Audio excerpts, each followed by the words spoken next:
श्री राम जी का जन्म कथा।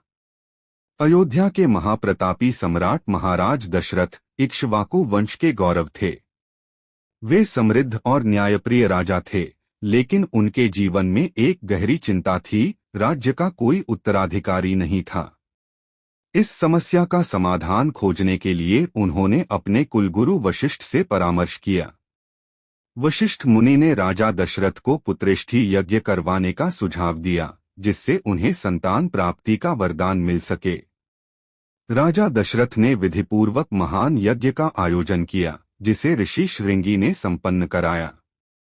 यज्ञ के पूर्ण होते ही अग्निदेव प्रकट हुए और एक स्वर्ण पात्र में दिव्य खीर प्रदान की। उन्होंने कहा, हे राजन, यह प्रसाद तुम्हारी पत्नियों को संतान सुख प्रदान करेगा। राजा दशरथ ने श्रद्धापूर्वक खीर को अपनी तीनों रानियों में वितरित किया।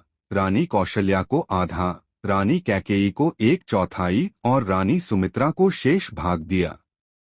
समय आने पर चैत्र मास की शुक्ल नवमी, पुनर्वसु नक्षत्र और कर्क लग्न में रानी कौशल्या के महल में एक दिव्य पुत्र का जन्म हुआ। उस समय समस्त अयोध्या आनंद में डूब गई। देवताओं ने स्वर्ग से पुष्पवर्षा की, गंधर्वों ने मधुर संगीत गाया और नदियों का जल और भी निर्मल हो गया।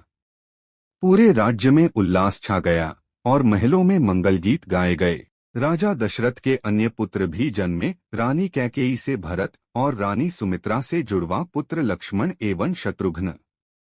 परंतु श्रीराम का जन्म विशेष था, क्योंकि वे स्वयं भगवान विष्णु के अवतार थे, जिन्होंने पृथ्वी पर धर्म की स्थापना के लिए अवतार लिया था। श्रीराम के जन्म के उपलक्ष्य में राजा दशरथ ने भव्य उत्सव आयोजित किया। पूरे नगर में दीप जलाए गए, अयोध्यावासी आनंद में डूब गए और हर दिशा में श्रीराम के आगमन की महिमा गूंज उठी। इस प्रकार एक दिव्य युग का प्रारंभ हुआ, जिसने सत्य, धर्म और मर्यादा की स्थापना की आधारशिला रखी।